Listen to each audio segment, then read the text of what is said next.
وكذلك أوحينا إليك روحا من أمرنا. أعوذ بالله من الشيطان الرجيم.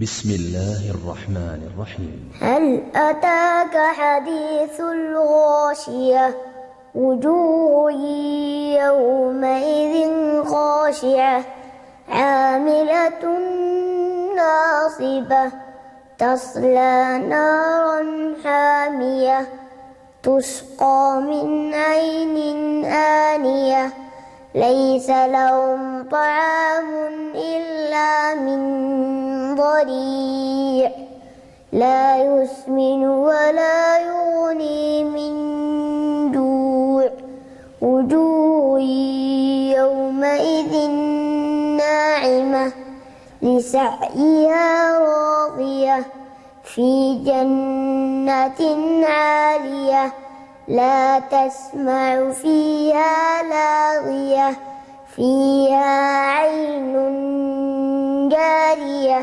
فيها سرر مرفوعة وأكواب موضوعة ونمارق مصفوفة وزرابي مبثوثة